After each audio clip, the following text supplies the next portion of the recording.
नमस्कार, हिमाचल बुलेटिन में आपका स्वागत है। कोरोना के खिलाफ जीतेंगे हम ये लड़ाई, टीका लगवाने में ही है सबकी भलाई। 18 वर्ष से अधिक आयु के व्यक्ति टीकाकरण के लिए पंजीकरण करवाएं। पंजीकरण के लिए www.cowin.gov.in अथवा selfregistration.cowin.gov.in पर लॉगिन कर अपना मोबाइल नंबर दर्ज करें। मोबाइल पर प्राप्त OTP नंबर दर्ज करें और सत्यापित करें। फार्म के अनुसार विवरण भरें और स्वयं को पंजीकृत करें। टीकाकरण के उपरांत भी 3 बहुमूल्य नियम अवश्य अपनाएं। हमेशा मास्क पहनें, अपने हाथ साबुन और पानी से नियमित तौर पर अच्छी तरह धोएं, दूसरों से उचित दूरी बनाकर रखें। अब पेश हैं आज के समाचार। प्रधानमंत्री श्री नरेंद्र मोदी ने आज दूरभाष के माध्यम से मुख्यमंत्री श्री जयराम ठाकुर से प्रदेश में कोविड-19 स्थिति के संबंध में विस्तार पूर्वक जानकारी ली। मुख्यमंत्री ने कहा कि उन्होंने प्रधानमंत्री को कोविड-19 मरीजों के उपचार के लिए हर संभव उपचार सुविधा उपलब्ध करवाने के साथ इस वायरस के प्रसार को रोकने के लिए प्रदेश सरकार द्वारा उठाए गए कदमों के बारे में अवगत करवाया। उन्होंने प्रधानमंत्री से प्रदेश के वर्तमान ऑक्सीजन कोटे को 15 मीट्रिक टन से बढ़ाकर 30 मीट्रिक टन करने का आग्रह किया ताकि प्रदेश की बढ़ती आवश्यकताओं को पूरा किया जा सके। मुख्यमंत्री ने प्रधानमंत्री से प्रदेश के लिए अतिरिक्त ऑक्सीजन सिलेंडर उपलब्ध करवाने का भी आग्रह किया। उन्होंने प्रधानमंत्री को बताया कि राज्य सरकार ने पहले से ही केंद्र सरकार को प्रदेश के लिए 5000 डी टाइप और 3000 बी टाइप सिलेंडर उपलब्ध करवाने का आग्रह किया है। श्री जयराम ठाकुर ने कहा कि उन्होंने प्रधानमंत्री को राज्य में चल रहे टीकाकरण अभियान के बारे में भी अवगत करवाया। उन्होंने कहा कि प्रधानमंत्री से प्रदेश को पर्याप्त वैक्सीन उपलब्ध करवाने का आग्रह किया गया है ताकि 18 से 44 वर्ष की आयु के व्यक्तियों के लिए भी टीकाकरण अभियान आरंभ किया जा सके। इसके उपरांत पत्रकारों से अनौपचारिक बातचीत करते हुए मुख्यमंत्री ने कहा, आज माननीय प्रधानमंत्री जी का हमें फोन आया था और सारी डिटेल इंफॉर्मेशन हिमाचल की उनके हाथ में थी।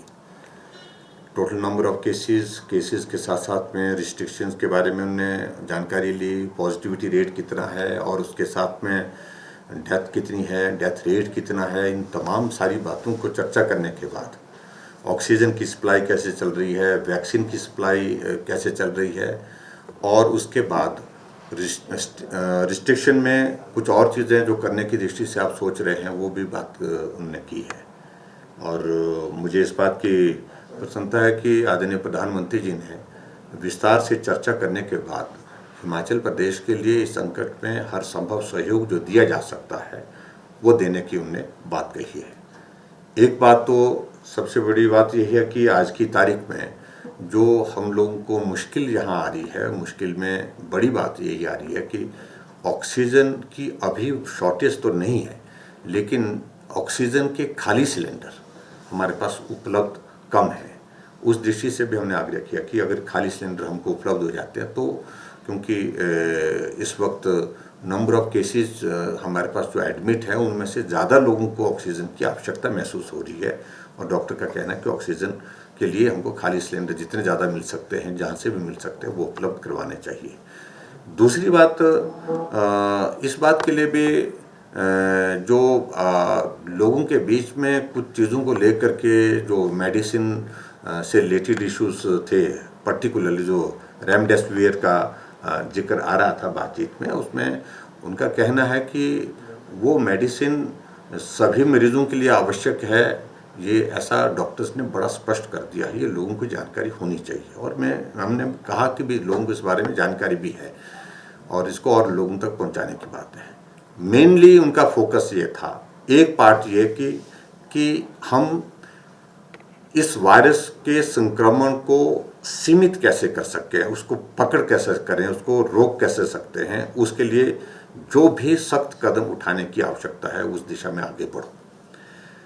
और पर्टिकुलरली मैंने जब जिक्र किया कि कांगड़ा, ऊना, सिरमौर, सोलन जो बॉर्डर एरिया है वहाँ संक्रमण हमारा ज़्यादा फैला है, तो उस पर आने वाले समय में हमारी कुछ रिस्ट्रिक्शन की दृष्टि से कुछ स्ट्रैटेजी अलग हो सकती है, क्योंकि यहाँ संक्रमण ज़्यादा है और तेज़ी से बढ़े भी हैं और डेथ भी यहाँ पर बहुत ज़्यादा है। और उसके बाद दूसरा उनका प्रमुख रूप से है कि गरीब आदमी को परेशानी नहीं, मजदूर आदमी को परेशानी ना हो, यानी लाइवलीहुड से कंसर्न लगे प्रधानमंत्री जी। इन्होंने कहा कि लाइवलीहुड पर इसका इम्पैक्ट इस प्रकार का ना आए, जो छोटे लोग हैं उसका क्या रास्ता हो सकता है। तो उस सारी चीज़ को लेकर के भी उन्होंने कहा कि थोड़े वक्त के लिए तो थोड़ा रिस्ट्रिक्शन, लेकिन लंबा स्पैन उसमें ना हो। इस बात को देख लीजिए किस तरह से किया जा सकता है।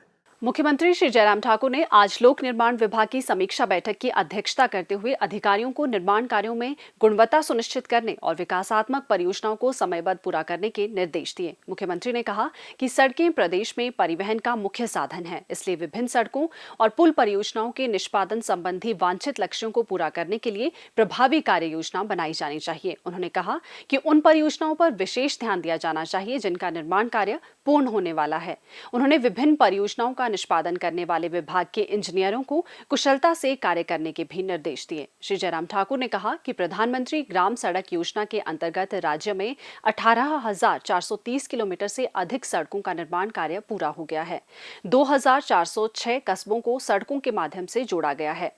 ये योजना विशेष रूप से ग्रामीण क्षेत्रों में सड़क संपर्क स्थापित करने में वरदान सिद्ध हुई है। उन्होंने विभाग के अधिकारियों को गांव को सड़क सुविधा से जोड़ने के लिए लोगों को उदारतापूर्वक भूमि दान करने के लिए प्रेरित करने पर विशेष ध्यान देने के लिए कहा। मुख्यमंत्री ने कहा कि वर्ष 2021 के लिए नाबार्ड के तहत स्वीकृत ऋण लक्ष्य 540 करोड़ रुपए है और विभाग ने 565 करोड़ 52 लाख रुपए की 114 परियोजनाएं स्वीकृत की है। उन्होंने कहा कि इन राजमार्गों पर यातायात के अत्यधिक दबाव को देखते हुए गुणात्मक निर्माण और रखरखाव पर विशेष बल देना चाहिए। श्री जयराम ठाकुर ने कहा कि सड़क परिवहन और राजमार्ग मंत्रालय द्वारा क्रियान्वित विश्व बैंक पोषित परियोजनाओं के कार्य में भी तेजी लाई जानी चाहिए और इन्हें समयबद्ध पूर्ण करने के लिए कदम उठाए जाने चाहिए। उन्होंने कहा कि भारतीय राष्ट्रीय राजमार्ग प्राधिकरण की परियोजनाओं जैसे कीरतपुर नेरचौक, मनाली और परवाणु सोलन ढली को भी अतिशीघ्र पूरा करना चाहिए ताकि यात्रियों को असुविधा न हो। मुख्यमंत्री ने कहा कि उनके द्वारा की गई घोषणाओं के क्रियान्वयन पर विशेष ध्यान दिया जाना चाहिए ताकि लोगों को उनका लाभ मिल सके। मुख्यमंत्री श्री जयराम ठाकुर ने आज शिमला से मंडी जिला के धर्मपुर क्षेत्र के लिए वर्चुअल माध्यम से आधुनिक एम्बुलेंस को झंडी दिखाकर रवाना किया। इस एम्बुलेंस में ऑक्सीजन आपूर्ति और एक समय में 2 मरीजों के लिए परिवहन सुविधा उपलब्ध है। श्री जयराम ठाकुर ने एम्बुलेंस और मास्क प्रदान करने के लिए धर्मपुर भाजपा मंडल के प्रयासों की सराहना की और कहा कि इससे क्षेत्र के जरूरतमंद लोगों को संकट के समय में सहायता प्रदान करने में मदद मिलेगी। मुख्यमंत्री ने आम जनता, परोपकारी तथा संपन्न वर्ग से मुख्यमंत्री राहत कोष और मुख्यमंत्री कोविड फंड में उदारता से अंशदान करने का आग्रह किया। अब लेते हैं एक ब्रेक और सुनते हैं ये संदेश। अरे भाई साहब, बिना मास्क लगाए कहाँ जा रहे हो?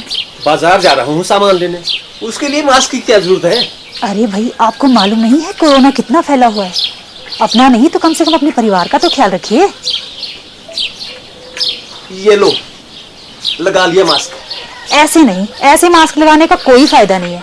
अपने नाक और मुंह को अच्छी तरह से ढको। हाँ, बिल्कुल ऐसे। आप जानते हैं ना कि कोरोना की दूसरी लहर कितनी खतरनाक है, तो ऐसे में आपका मास्क और भी सुरक्षित होना चाहिए। हाँ। सही मास्क पहने और घर पर भी मास्क का इस्तेमाल करें।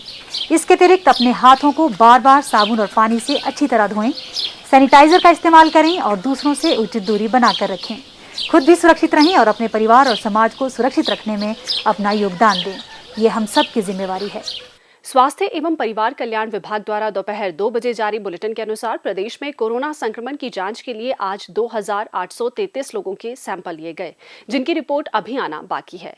अभी तक 16,12,370 लोगों की जांच की जा चुकी है, जिनमें से 14,74,710 सैंपल की जांच नेगेटिव पाई गई है।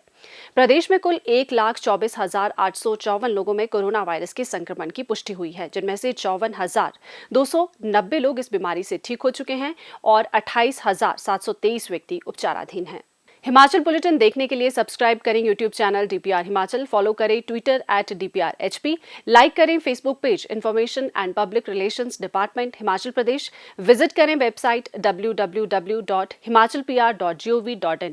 इस अंक में इतना ही। कल फिर होगी मुलाकात, दीजिए इजाजत। नमस्कार।